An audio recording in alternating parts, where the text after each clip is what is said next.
इसलिए प्रतीत मालूम होता है, लेकिन जब हम सुबह उठते हैं, जब हमारी आंखें खुलती हैं, तब हमें होश आता कि नहीं भाई, हम तो स्वप्न देख रहे थे, ये सब भ्रम है। ठीक उसी प्रकार से ये दुनिया भी 10-20-100 साल का स्वप्न है। अब आप कहोगे हम जाग रहे, परंतु प्रेमी भाई बहनों, ऐसा हरगिज नहीं है। जिस दिन मौत का वक्त आएगा, हम आप रोएंगे, हाय हाय करके चिल्लाएंगे कि हाय, हमने सारी जिंदगी यूं ही स्वप्न में गुजार दी। जागने का समय तो अभी आया था, जो कुछ करना था अभी करना था। लेकिन प्रेमी भाई बहनों, अब पछताए होत क्या, जब चिड़िया चुग गई खेत। महात्मा प्रेम से जीवों को समझाते हैं कि भाई, देह और ग्रेह सब झूठा, धर्म में काहे को खपना। ये घर बार हमारा अपना नहीं, हरे पराया देश है। ये शराय खाना है, ये मुसाफिर खाना है। ये शरीर भी तुम्हारा अपना नहीं, ये भी काल का पिंजरा है, किराए का मकान है, पराया मकान है। किसी को 40-50 साल के लिए मिला, किसी को 80-90-100 साल के लिए मिल गया। जितने जितने श्वास उस मालिक ने बख्शे हैं, उसे भुगतने के बाद में हमें शरीर को यही छोड़ जाना। श्वास दो धारा नित ही जारी, एक दिन खाली चाम। अरे प्रेमी भाई बहनों, एक तालाब पानी से चाहे कितना भी क्यों ना भरा हो, आप एक छोटी सी नाली काटकर खोल दीजिए, तालाब में छोटा सा छेद कर दीजिए, तो सारा पानी ही तालाब से बाहर निकल जाएगा। ठीक उसी प्रकार से हमारा ये शरीर भी श्वासों का भंडार है। जब तक श्वासों का भंडार जारी है, हम दुनिया के कामकाज में फंसे हुए, दुनिया के कारोबार में उलझे हुए। लेकिन जिस वक्त ये श्वासों का भंडार खाली होगा, टेलीफोन खड़क जाएंगे, तार पहुंच जाएंगे, संदेश पहुंच जाएंगे, सब रिश्ते नातेदार, सब कुटुंब परिवार वाले, सब अड़ोस पड़ोस वाले मिनटों सेकंडों में इकट्ठा हो जाएंगे। हरे प्रेमी भाई बहनों, जिस शरीर से तुम इतना प्रेम किया करते थे, उसे कोई एक रात भी घर में रखने को तैयार नहीं होता।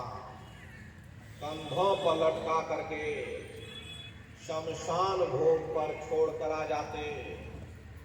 हिंदू लोग तिनका तोड़ाते, जैसे तिनका टूट गया, तेरा मेरा रिश्ता नाता टूट गया। मुसलमान, सिख या ईसाई लोग खाक की मिट्टी कब्र में डाल देते कि जो मेरे लिए खाक की मिट्टी है, वह मेरे लिए तू है। प्रेमी भाई बहनों, कोई मामूली कष्ट नहीं होता। मौत के समय में घनघोर पीड़ा होती है। जनमत मरत दुषय दुख होए। सहजो बाई ने बयान किया कि सहजो मौत आईया, अंग अंग दिया तोड़, और हिया जरे छाती फटे, उठे पीर घनघोर। गुरु महाराज सत्संग में फरमाते थे, जैसे 1,00,000 बिच्छू एक साथ मिल करके हमारे जिस्म पर डंक मारे, उससे भी लाखों करोड़ों गुना ज्यादा मौत के समय में दर्द होता है। जब मृत्यु आती है तो किस तरह से प्राण निकलते, प्राणों के निकलने की क्या प्रक्रिया होती है, पहले उसे आप समझ लीजिए। देखो प्रेमी भाई बहनों, जैसे संसार में महाप्रलय आती, महाप्रलय के समय क्या होता, सबसे पहले पूरी पृथ्वी ढह जाती। ये पृथ्वी पानी में घुल करके अब पानी बन जाती है। मानो सृष्टि की प्रलय एक बड़ी कयामत है और शरीर की प्रलय एक छोटी कयामत है। तो जैसे ही मौत आती, सबसे पहले गुदा चक्र टूटता है।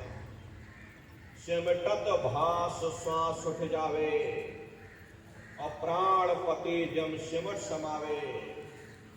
उस समय हमारी श्वासें रुक जाती, शरीर की चेतना पीछे सिमटने लगती। तो सबसे पहले गुदा चक्र ही टूटता है, क्योंकि गुदा चक्र में पृथ्वी का वास होता है। गुदा चक्र टूट करके ऊपर इंद्रिय चक्र में समा जाता। इंद्रिय चक्र में जल का वास होता, यानी जल ने पृथ्वी को घोल दिया। फिर जब इंद्रिय चक्र टूटेगा तो ऊपर नाभि चक्र में समा जाएगा। नाभि चक्र में अग्नि का वास होता, यानी अग्नि ने फिर जल को सुखा दिया। ये नीचे से सिमटाव होता है, नीचे से ऊपर की ओर सिमटाव होता। फिर जब ये नाभि चक्र टूटेगा तो हृदय चक्र में समा जाएगा। हृदय चक्र में वायु का वास होता, यानी वायु ने अग्नि को अपने में समाहित कर लिया, और इस तरह से वायु आकाश में उड़ गई। ये आंखों की पुतलियां पलट जाती हैं, मुंह खुला का खुला रह जाता।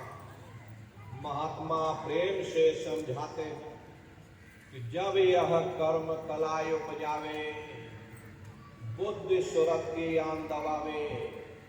जब यह जीवात्मा पांचों तत्वों को लांघ करके जल पृथ्वी अग्नि वायु आकाश पांचों तत्वों को लांघ करके ऊपर आती है, तो काल दाढ़ में आन दबानी। जब डर के नैनन से पानी, जब काल अपनी दाढ़ में दबाता, उस समय नेत्रों से पानी निकलता। इंद्रियां टूट टूट करके सब चकनाचूर हो जाती। सब रिश्ते नातेदार खड़े रह जाएंगे। डॉक्टर वैद्य हकीम सब आपको घेरे रह जाएंगे, लेकिन आप अपनी पीड़ा को, अपनी तकलीफ को उस समय अपने मुख से बयान नहीं कर पाओगे। सिर्फ आपके नेत्रों से अश्रु टपकेंगे। हरे यमदूत आते हैं, प्राणों की डोरी को तोड़ देते और जीवात्मा को खींच करके इस शरीर से बाहर कर दिया जाता। जैसे ही जीवात्मा शरीर से अलग हुई, ये शरीर हमारा मिट्टी हो जाता। फिर इस मिट्टी को एक रात अपने घर में कोई रखने को तैयार नहीं होता। अरे आपके कितने भी सगे संबंधी क्यों ना, खास नात रिश्तेदार क्यों ना हो, लेकिन एक रात कोई घर में मट्टी रखने के लिए तैयार नहीं होते। कहते भाई जल्दी करो जल्दी करो। अब इनकी शक्ल देखने में हमको डर लग रहा। जल्दी से बाजार से कफन खरीद के लाओ, जल्दी से लकड़ियां खरीद के लाओ, जल्दी से चिता तैयार करो, इनको घर में से जल्दी से उठा ले जाओ, वही शमशान भूमि पर जला देना। ये जो घर में इनके कपड़े लत्ते पड़े हुए, हर इनके कपड़े लत्ते भी उठा ले जाओ, वही शमशान भूमि पर जला देना।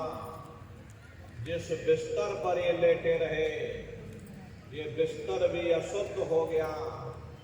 अब इनकी छुई हुई चीज हमको घर में एक नहीं चाहिए, इसलिए इनका बिस्तर भी उठा ले जाओ, वही शमशान भूमि पर जला देना। लेकिन उसने कोई सोने की अंगूठी पहनी होगी, उसे धीरे से उतार कर जेब में रख लोगे, बस वही एक अशुद्ध नहीं होगा और बाकी सब अशुद्ध हो जाएगा। अरे महात्मा कहते हैं कि भाई कुटुंब परिवार मतलब का, और बिना धन पास नहीं जाए। ये रिश्ते नातेदार, ये कुटुंब परिवार वाले, ये सब स्वार्थ के संगी साथी। अरे प्रेमी भाई बहनों, आज तुम्हारी जेब में पैसा है तो सब जैसे तैसे तुमसे रिश्तेदारियां कायम कर लेंगे। आज जेब खाली हो जाए तो बेटा बाप को बाप कहने के लिए तैयार नहीं होता। अरे आप रोज कचहरियों में मुकदमों का हाल देखते हो। यदि किसी पिता ने बंटवारा करते समय किसी एक बेटे को 1000 रुपया कम दे दिया, 1 बीघा जमीन कम दे दी, तो बेटा बाप का दुश्मन बन जाता है। उसे ले जाकर कचहरियों में खड़ा कर दे। अरे अपना यहाँ क्या है, ये स्वार्थ के संगी साथी, कोई तुमको याद करने वाला नहीं। 13 दिन बाद 13वीं मना दोगे, लड्डू पूड़ी पकवान बना करके खिला दोगे।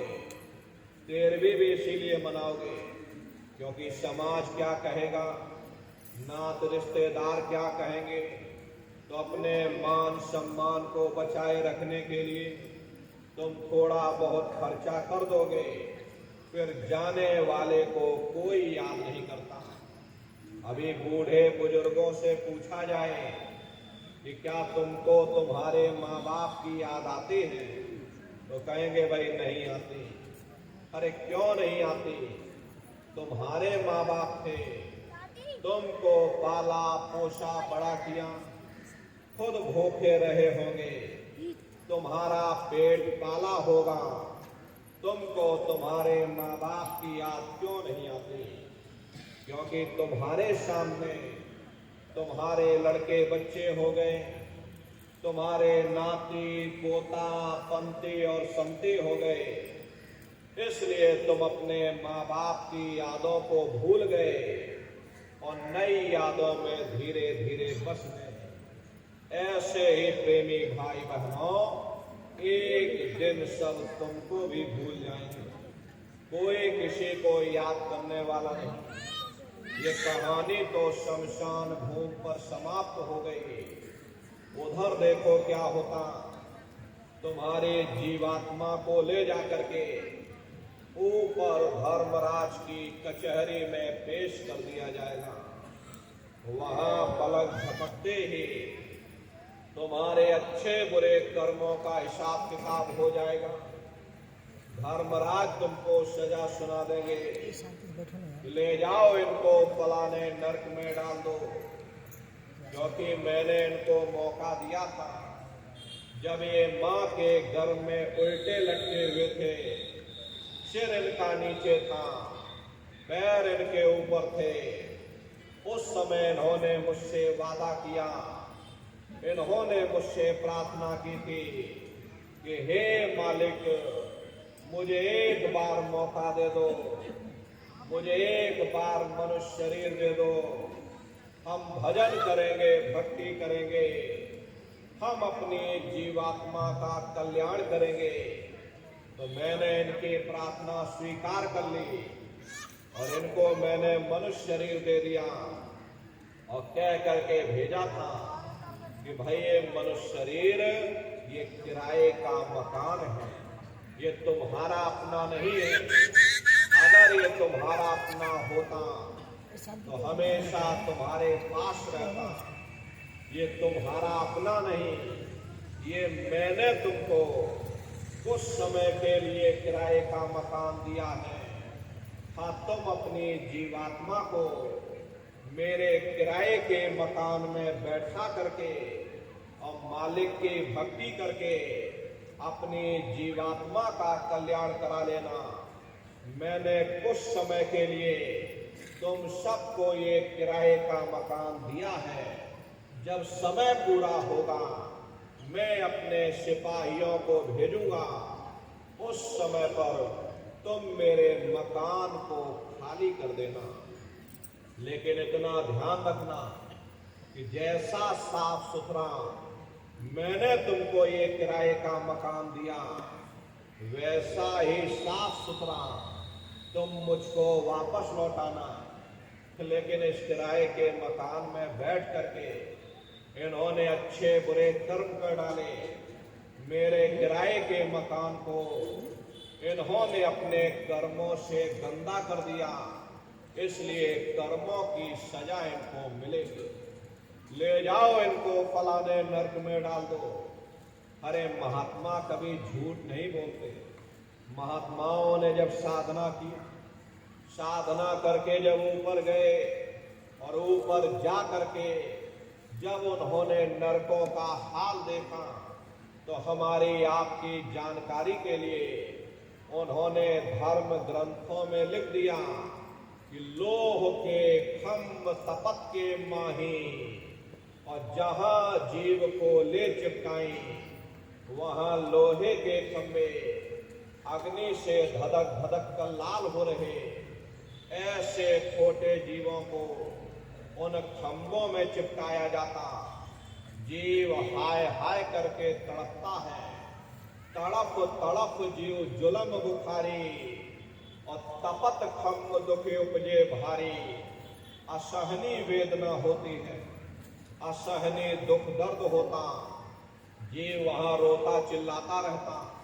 लाखों लाख योजन मील तक जीवों के रोने और चिल्लाने की आवाज जाती। लेकिन प्रेमी भाई बहनों, वहां कोई तुम्हारी पुकार सुनने वाला नहीं, कोई तुम्हारी दर्द भरी आवाज को सुनने वाला नहीं। ये दुर्दशा क्यों हो गई?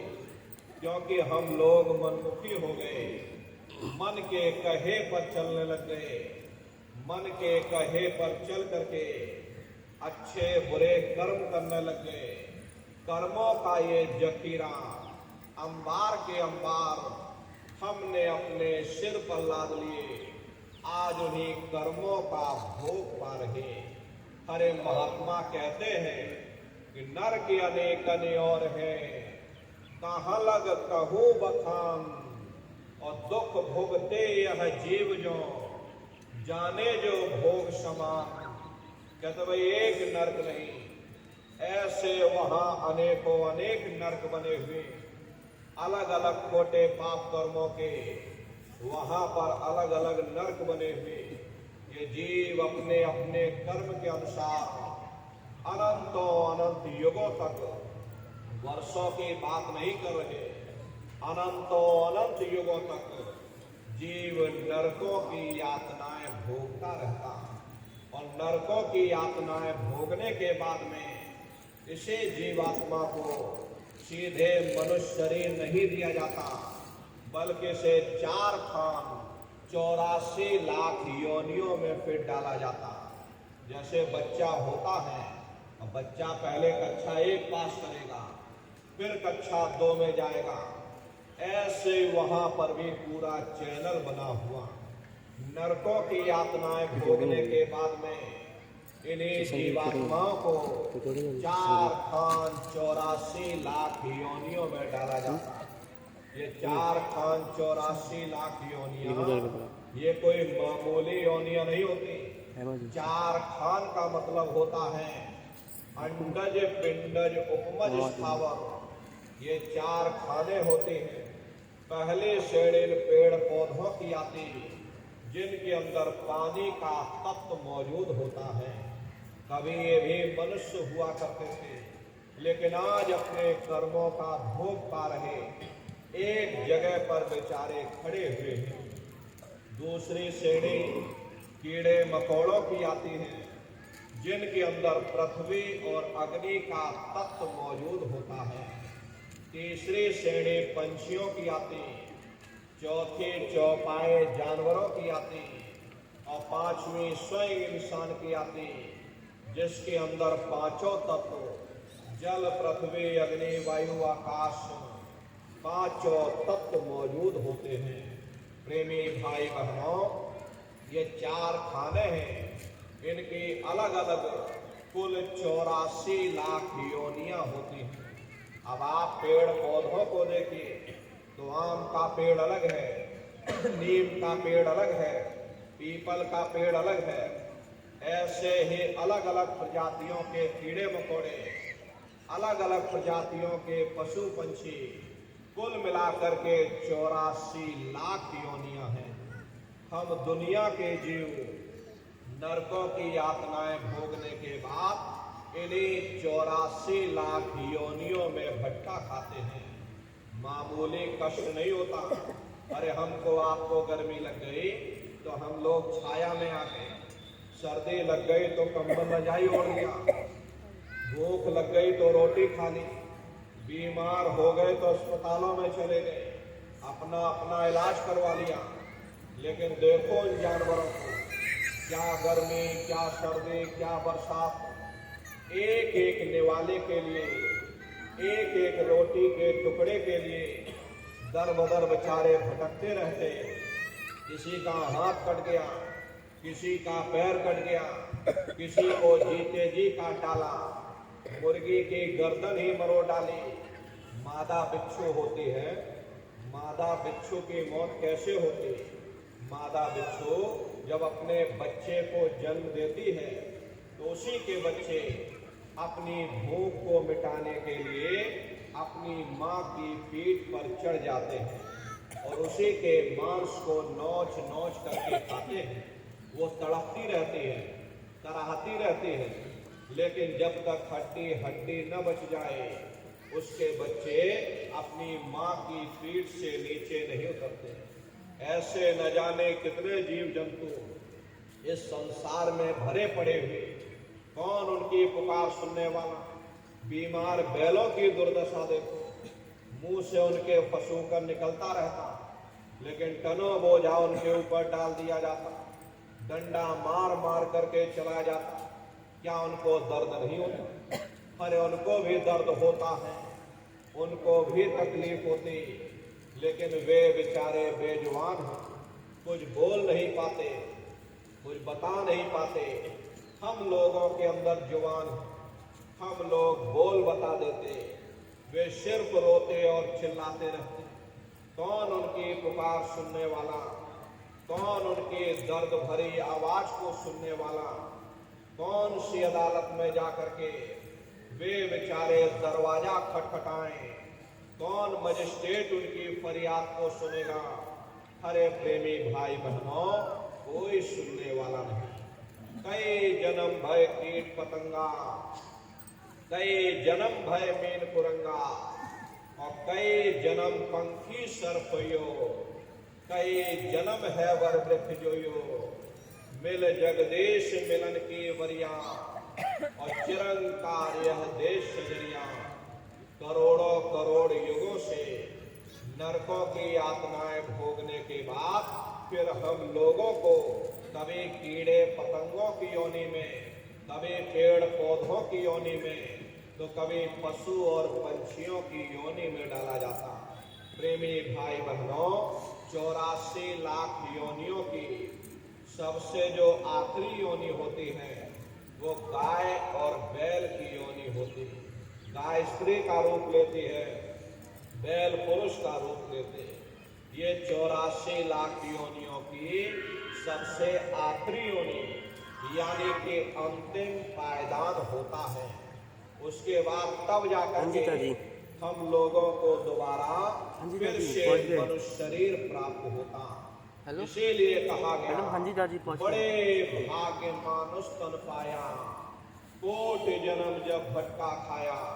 कोटान कोट जन्म जन्मांतरों तक अलग अलग योनियों में भटकने के बाद में तब बड़े सौभाग्य से हम लोगों को ये मनुष्य शरीर प्राप्त हुआ। बड़े से बड़े देवी देवता भी इस मनुष्य शरीर को पाने के लिए तरसते हैं, क्योंकि उन नरकों से, उन 84 लाख योनियों से निकलने का केवल एक ही दरवाजा है, वह केवल मनुष्य का शरीर है। इसी मनुष्य रूपी मंदिर में बैठ करके हम उस परमात्मा को प्राप्त कर सकते हैं। लेकिन बड़े अफसोस की बात है, जैसे किसी को हीरा मिल गया और उसे हीरे की परख नहीं, उसने हीरे को गधे के गले में बांध दिया। ठीक उसी प्रकार से ये मनुष्य शरीर उत्तम से उत्तम है, लेकिन इंसान इसकी कद्र नहीं करता। खाने पीने ऐशो इशरत में, मोह माया में अपने कीमती समय को और सौसों की पूंजी को बर्बाद कर देता। महात्मा प्रेम से समझाते हैं, भाई बड़े सौभाग्य से तुमको ये मनुष्य शरीर मिला।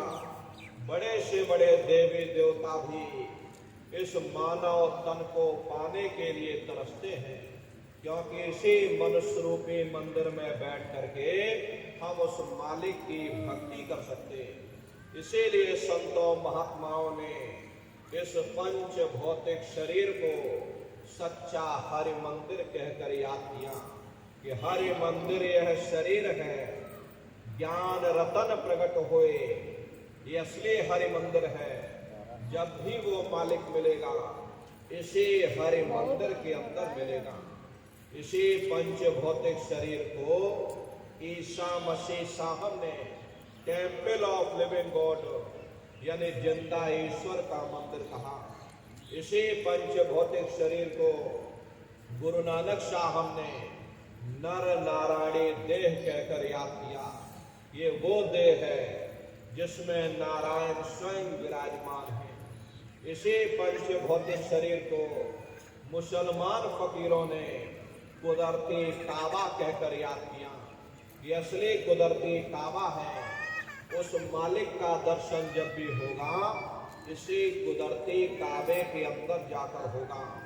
बाहर से आज तक न कभी किसी को परमात्मा मिला, न भविष्य में कभी मिल सकता। परमात्मा जब भी मिलेगा तुम्हें तुम्हारे अंदर मिलेगा। यही कबीर साहब ने लिखा, जो तिल माही तेल है, जो चकमक में आग, और तेरा साईं तुझ में, और जाग सके तो जाग। जिस तरह से तिल में तेल होता, पत्थर में अग्नि होती है, ठीक उसी तरह से वो मालिक हरेक के घट घट में, हरेक के वजूद के अंदर बैठा हुआ। यही आपकी धर्म पुस्तकों में भी लिखा है, अरे मोको का ढूंढे रे बंदे, मैं तो तेरे पास में, और ना तीरथ में ना मूरत में, मैं तो हो विश्वास में। ना मैं तीरथ में मिलूंगा, ना मैं मूरत में मिलूंगा, ना मैं अन्य किसी कर्मकांड में मिलूंगा, ना मैं ग्रंथों में मिलूंगा, ना मैं पोथियों में मिलूंगा, ना मैं किताबों में मिलूंगा। चाहे सारी उम्र बैठ करके तुम किताब पढ़ते रहो, मैं जब भी मिलूंगा तो मैं तुम्हारे अंदर मिलूंगा। अरे प्रेमी भाई बहनों, बड़ी सीधी सी बात है कि अगर खाना बनाने की किताब सारी उम्र बैठ करके पढ़ते रहोगे कि खाना ऐसे बनता है और खाना वैसे बनता है, खाने में नमक डाला जाता और खाने में तेल डाला जाता, तो कभी तुम्हारा पेट नहीं भर सकता। जब तक आप खाना बनाओगे नहीं, उसे खाओगे नहीं, कभी तुम्हारा पेट नहीं भर सकता। हम वेदों की निंदा नहीं करते, हम ग्रंथों की निंदा नहीं करते, हम गीता, कुरान, बाइबल की निंदा नहीं करते। अरे वेद, शास्त्र, गीता, कुरान, बाइबल कहते हैं कि भाई मनुष्य के अंदर अंड खंड ब्रह्मांड है, स्वयं वह परमात्मा इसके अंदर बैठा हुआ। चलो अंदर चलो, अंदर चल करके उस परमात्मा का दर्शन दीदार करो। अब सवाल ये उठता है, भाई आखिर हम अपने अंदर जा करके उस परमात्मा का दर्शन कैसे करेंगे? तो इसके लिए संतों महात्माओं ने केवल 3 साधन बताए। साधन 3 सारे वर्णे और साधन सब होते मान। इस कलयुग में उस मालिक को पाने के लिए संतों महात्माओं ने केवल 3 साधना बताई। पहला है सुमरन, दूसरा है ध्यान और तीसरा है भजन। सुमरन कहते हैं मालिक को याद करना, ध्यान कहते हैं दृष्टि को एकाग्र करना, और भजन कहते हैं कान में उंगली डाल करके उस शब्द को सुनना, उस नाम को सुनना, उस देववाणी आकाशवाणी को सुनना जो 24 घंटे तुम्हारे अंदर गूंज रही। तो कैसे आप लोग सुमरन करोगे, कैसे आप लोग ध्यान करोगे और कैसे आप लोग भजन करोगे, जरा अच्छी तरह से समझिएगा और फिर घर पर बैठ करके करिएगा। तो सबसे पहले सुमरन कैसे किया जाएगा? सुमरन करने के लिए एक माला आप लोग ले लेना। ये देखिए प्रेमी भाई बहनों, 108 दाने की ये माला है। इसमें कुल दानों की संख्या कुल 108 है। अपने अपने घरों में बैठ करके बाहर से अपनी आंख को बंद कर देना। दोनों आंखों के मध्य भाग में अपने ध्यान को एकाग्र करके और मन ही मन दाने दाने पर जय गुरुदेव नाम का उच्चारण करिएगा। हर दाने पर जय गुरुदेव नाम, हर दाने पर जय गुरुदेव नाम, जय गुरुदेव, जय गुरुदेव, जय गुरुदेव। कुल 108 बार करिएगा। दोबारा इसी जगह फिर वापस आ जाओगे। जब आप जय गुरुदेव नाम का उच्चारण करोगे तो दोनों आंखों के मध्य भाग में अपने ध्यान को एकाग्र करके दाने दाने पर जय गुरुदेव नाम का उच्चारण करिएगा। जिसको आप याद कर रहे हो, एक समय ऐसा आएगा वो अंतर में तुम्हारे सामने प्रकट हो जाएगा। उसके स्वरूप को देख लेना, फिर उसी के स्वरूप को याद करके जय गुरुदेव नाम का स्मरण सभी नए प्रेमी भाई बहन सबसे पहले करिएगा। दूसरी बार फिर यहीं से जय गुरुदेव नाम का स्मरण, तीसरी बार फिर यहीं से जय गुरुदेव नाम का स्मरण। इस तरह से कुल 8 बार जय गुरुदेव नाम का स्मरण सभी नए प्रेमी भाई बहन सबसे पहले करिएगा। 8 बार करने के बाद ये माला आप रख देना। प्रेमी भाई बहनों, ये जय गुरुदेव नाम किसी साधारण इंसान का नाम नहीं, स्वयं सनामी महाप्रभु का नाम है। समय समय पर संत महात्मा अपने अपने समय पर आकर के उस मालिक के नाम को सिद्ध करते हैं। अपनी साधना के द्वारा उस मालिक के नाम को जगाते हैं। जैसे कबीर साहब आए, उन्होंने साहिब नाम सिद्ध किया। गुरु नानक साहब आए, उन्होंने वाहे गुरु नाम सिद्ध किया। मीराबाई आई, उन्होंने गिरधर नाम सिद्ध किया। इसी तरह से हमारे गुरु महाराज जय गुरुदेव नाम सिद्ध करके गए। जय गुरुदेव नाम का जहाज लगा कर गए।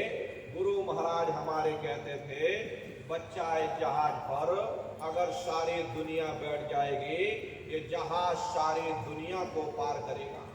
नए जीवों के लिए नामदान की प्रक्रिया को और सरल से सरल किया गया।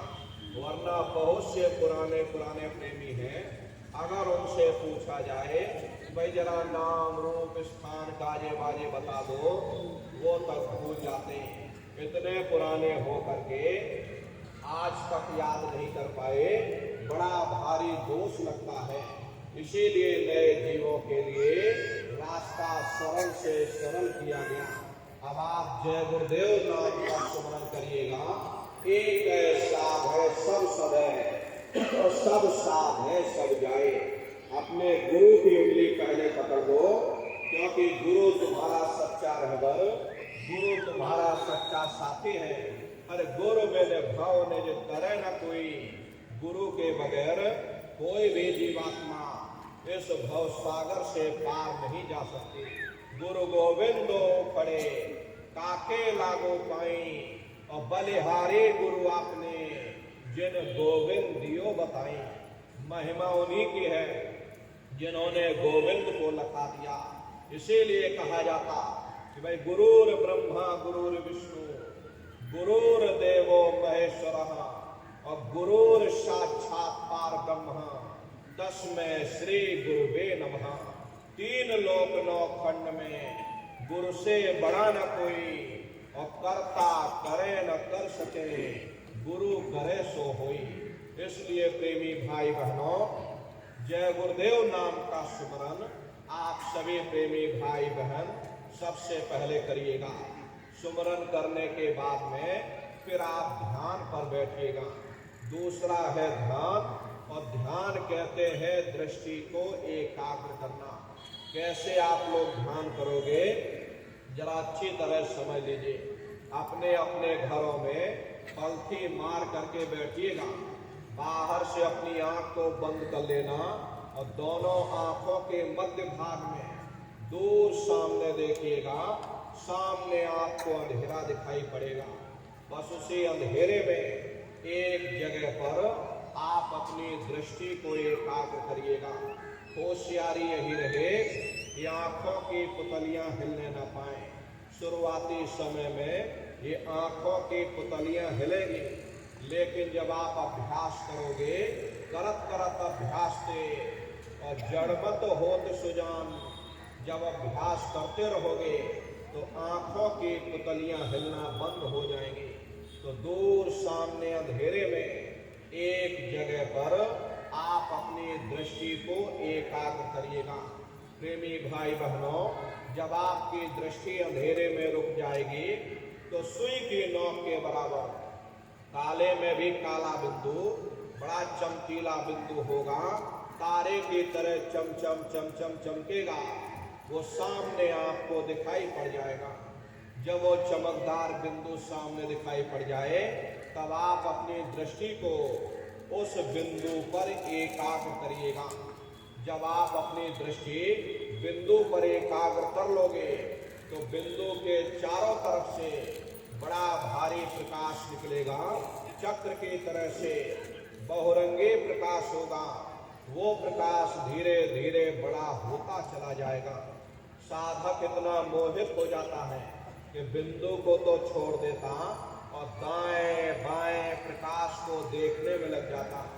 जब आप दाएं बाएं प्रकाश को देखने में लग जाओगे, क्योंकि प्रकाश उस बिंदु से निकल रहा और आपने बिंदु को ही छोड़ दिया, प्रकाश को देखने में लग गए, तो प्रकाश भी गायब हो जाएगा, वो बिंदु भी गायब हो जाएगा। फिर अंतर में अंधेरा छा जाएगा। फिर आपको उतनी मेहनत करनी पड़ेगी। इसलिए दाएं बाएं बिल्कुल मत देखिएगा। आपका निशाना उस बिंदु पर टिका रहे जिसमें से वो प्रकाश निकल रहा। वही बिंदु दरवाजा है, वही बिंदु खिड़की है। उसी को हरि का द्वार यानी कि हरिद्वार कहा गया। बहुत विशाल वो दरवाजा। ये संसार कुछ नहीं, ऐसे लाखों संसार इकट्ठे करके एक साथ दरवाजे के अंदर डालोगे, पता तक नहीं चलेगा। इतना विशाल वो हरि का द्वार तुम्हारे अंदर बना हुआ। आप उस दरवाजे के अंदर दाखिल हो जाओगे, बहुत बड़ा मैदान आपको दिखाई पड़ेगा। उसी मैदान में जा करके खड़े हो जाओगे तो सबसे पहले आपको अपने गुरु के स्वरूप का दर्शन होगा। वो आपकी उंगली को पकड़ करके आगे का सफर तय करेंगे। लेकिन गुरु के स्वरूप का दर्शन जब होगा जब आप जय गुरुदेव नाम का सुमरन करोगे। यदि आपने सुमरन न किया, जब आप उनको याद ही नहीं करोगे, तो भला वो आपको दर्शन क्यों देंगे। और जब आपको दर्शन नहीं होगा तो आप आगे का सफर तय नहीं कर सकते। इसीलिए प्रेमी भाई बहनों, जय गुरुदेव नाम का सुमरन आपको सबसे पहले कराया जाता। जब आप सुमरन कर लोगे, फिर जब आप ध्यान पर बैठोगे और जब दरवाजे के अंदर दाखिल हो जाओगे, तो सबसे पहले उन्हीं के स्वरूप का दर्शन होगा। वो आपकी उंगली को पकड़ करके आगे का सफर तय करेंगे। तो यह है ध्यान करने का तरीका। एक बार फिर से आप लोग समझिए कैसे ध्यान करोगे। अपने अपने घरों में पलथी मार करके बैठिएगा, शरीर को टाइट मत करना। बहुत से प्रेमी क्या करते हैं कि अपने शरीर को बिल्कुल टाइट कर देते हैं। यदि आप अपने शरीर को टाइट कर दोगे, शरीर आपका थक जाएगा, फिर शरीर ढीला पड़ जाएगा। इसलिए पहले से ही अपने शरीर को बिल्कुल ढीला छोड़ देना। जितना आराम से बैठोगे उतनी ही जल्दी एकाग्रता बढ़ेगी। इसलिए ढीले बदन से बैठिएगा। बाहर से आंख को बंद कर दीजिएगा, आंखों पर भी कोई जोर मत देना। बहुत से प्रेमी क्या करते हैं कि अपनी आंखों पर जोर लगाते हैं ताकि जल्दी से दृष्टि एकाग्र हो जाए।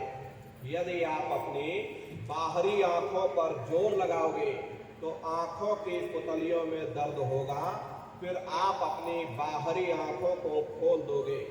इन बाहरी आंखों का यहाँ पर कोई मतलब नहीं है। जैसे सोते समय आप अपनी आंखों को बंद करते हो, ऐसे ही ध्यान के समय आप बाहरी आंखों को बंद कर लेना। अंतर में सामने देखिएगा, अंधेरा दिखाई आपको पड़ेगा। बस उसी अंधेरे में एक जगह पर अपनी दृष्टि को एकाग्र करिएगा या उस अंधेरे को देखते रहिएगा। एक टक हो करके सामने अंधेरे को देखते रहो। उस समय किसी के बारे में विचार मत करना, किसी के बारे में सोचना नहीं। विचार करने की आदत हमारे अंदर पहले से पड़ी हुई है। हम किसी भी व्यक्ति को देखते हैं, देखने से पहले ही हम उस व्यक्ति के बारे में विचार करने लग जाते हैं। ये जो विचारों की आंधी है, यही ध्यान में बाधक बन जाती है। इसलिए कोशिश ये करना कि ध्यान के समय मन में कोई विचार ना आने पाए। निर्विचार होकर के अपना ज्ञान और विज्ञान, जितनी भी पढ़ाई लिखाई है, ज्ञान विज्ञान विद्या की पोटली बांध करके एक किनारे रख देना। सब कुछ भूल जाना, अपने शरीर तक को आप भूल जाओ। शून्य हो करके बस उस अंधेरे को आप देखते रहिएगा। देखते देखते देखते देखते आपकी दृष्टि अंधेरे में रुक जाएगी। और जैसे ही आपकी दृष्टि उस अंधेरे में एकाग्र होगी, तो सुई की नोक के बराबर बड़ा चमकीला बिंदु होगा। तारे की तरह चम चम चम चम चमकेगा। वो सामने आपको दिखाई पड़ जाएगा। जब वो चमकदार बिंदु सामने दिखाई पड़ जाए, तब आप अपनी दृष्टि को उस बिंदु पर एकाग्र करिएगा। शुरुआती समय में वो बिंदु आएगा, फिर चला जाएगा, फिर आएगा, फिर गायब हो जाएगा। कभी दाईं तरफ चला जाएगा, कभी बाईं तरफ चला जाएगा, कभी ऊपर चला जाएगा, कभी नीचे चला जाएगा। तो साधक क्या करता है कि हर बिंदु कहाँ गायब हो गया, तो अपनी आंखों की पुतलियों को अंदर ही अंदर घुमा करके देखने लगते कि भाई बिंदु कहाँ गायब हो गया। प्रेमी भाई बहनों, आपको अपनी आंखों की पुतलियां नहीं हिलानी। बिंदु गायब होता है, हो जाने देना। आपका ध्यान सामने रहेगा तो बिंदु फिर आपके सामने आ जाएगा। जब वो चमकदार बिंदु सामने आ जाए तो फिर अपनी दृष्टि को उस बिंदु पर एकाग्र करिएगा। जब आप अपनी दृष्टि बिंदु पर एकाग्र कर लोगे, वही बिंदु दरवाजा है, वो दरवाजा खुल जाएगा, ये शिव नेत्र खुल जाएगा, ये दिव्य दृष्टि खुल जाएगी और आप दरवाजे के अंदर दाखिल हो जाओगे। एक बार प्रेमी भाई बहनों ये दिव्य दृष्टि खुल जाए, फिर क्या भूत, क्या भविष्य और क्या वर्तमान, कोई भेद आपसे गुप्त नहीं रहेगा। लाखों वर्ष पहले क्या हुआ था, भविष्य में क्या होने वाला है, आप बैठ करके ध्यान में सब कुछ देख सकते हो। तो यह है ध्यान करने का तरीका। प्रेमी भाई बहनों, तीसरा है भजन। भजन कहते हो उस शब्द को सुनना, उस नाम को सुनना, उस आवाज को सुनना, उस देववाणी आकाशवाणी को सुनना जो 24 घंटे तुम्हारे अंदर गूंज रही है। कैसे भजन करोगे जरा अच्छी तरह से समझ लीजिए। ये दोनों उंगली कानों में डाल करके ये कानों को बंद कर लेना। कान इसीलिए बंद किए जाते हैं ताकि बाहर की कोई आवाज सुनाई ना पड़े। अपनी सुविधा से बैठिएगा, कुर्सी पर चाहे कुर्सी पर बैठ जाओ, सोफे पर चाहे सोफे पर बैठ जाइए, या कोई तकिया इस तरह से रख लेना, दोनों कोहनी यहाँ रख करके दोनों उंगली कानों में डाल करके ये कानों को बंद कर लेना। बहुत सी माताएं बहनें बूढ़े बुजुर्ग हैं, आपके घुटनों में दर्द होता है, रीढ़ की हड्डी में दर्द होता, आप बैठ करके भजन नहीं कर पाते हो, तो आप लेट करके भजन करिएगा। ऐसे सीधे लेट जाना, लेटे लेटे आंख और कान को बंद कर लेना। मतलब तो आंख और कान को बंद करना है, चाहे आप लेट करके करो या चाहे आप बैठ करके करो। यही कहा गया कि आंख कान मुख बंद कराओ, अनहद झिंगा शब्द सुनाओ। यानी पहले अपनी आंख को बंद करो, अपने मुख को बंद करो, दोनों उंगली कानों में डाल करके ये कानों को बंद कर लो, ऊंचा से ऊंचा ध्यान दे करके उस आवाज को सुनने की कोशिश करो। प्रेमी भाई बहनों, जब आप अपने कानों को बंद करके ऊंचा ध्यान दे करके गौर से सुनोगे, आपको ऐसा अनुभव होगा कि कहीं सीटी जैसी आवाज हमारे कानों में गूंज रही है। इस तरह से सीटी जैसी आवाज शुरू में आप सभी को सुनाई पड़ेगी। करना कुछ नहीं है, लेटे हो चाहे बैठे हो, बस आप उस आवाज को सुनते रहना और सुनते सुनते उसी में लीन हो जाना। जब आप उसमें लीन हो जाओगे तो कुछ समय बाद में दोबारा आपको अनुभव होगा कि कहीं बड़े दूर से एक महीन आवाज, घंटे और शंख की आवाज हमारे कानों में बज रही, जैसे मंदिरों में घंटियां बजती हैं, टन टन टन टन। इसी तरह से प्रेमी भाई बहनों, घंटे और शंख की आवाज आपको सुनाई पड़ेगी। प्रेमी भाई बहनों, उसी घंटे शंख की आवाज को महात्माओं ने शब्द कहा। आपकी धर्म पुस्तकों में लिखा है कि पोथी पढ़ पढ़ जग मुआ, पंडित भया न कोई, और 2.5 अक्षर प्रेम का, पढ़े सो पंडित होई। दुनिया वाले कहते हैं कि 2.5 अक्षर का मतलब प्रेम है। अरे प्रेम नहीं है, प्रेम में तो मात्रा लगी हुई। यहाँ पर जिस 2.5 अक्षर का वर्णन उन महात्माओं ने किया वो है शब्द सा, आदा, बा और दा। उसी शब्द को महात्माओं ने नाम कहा। कलयुग केवल नाम या धारा, सुमेर सुमेर नर उतरहि पारा। कलयुग में केवल नाम का आधार है, वो नाम तुम्हारे अंदर 24 घंटे गूंज रहा। तो उसी घंटे शंख की आवाज को महात्माओं ने शब्द या नाम कहा। उसी को मुसलमान फकीरों ने कलमा कहा। उसी को ईसा मसीह साहब ने वर्ड या लागस कहकर याद किया। उसी को गुरु नानक साहब ने अनहद वाणी कहकर के याद किया। चीन में जो महात्मा हुए उन्होंने इसको ताओ कहकर याद किया। हिंदू महात्माओं ने इसे देववाणी, आकाशवाणी कहकर के याद किया।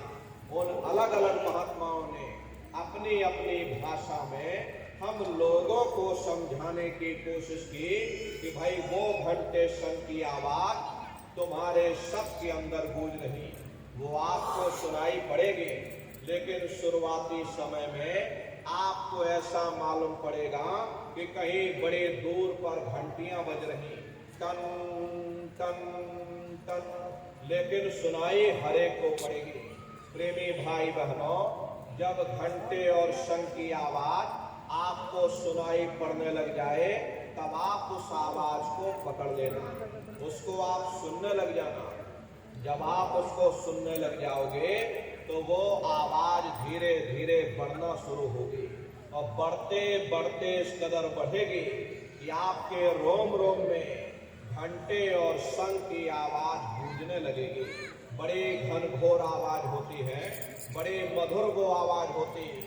ये जो दुनिया के संगीत आप सुनते हो, उस रूहानी संगीत के सामने ये दुनिया के संगीत कुछ नहीं है।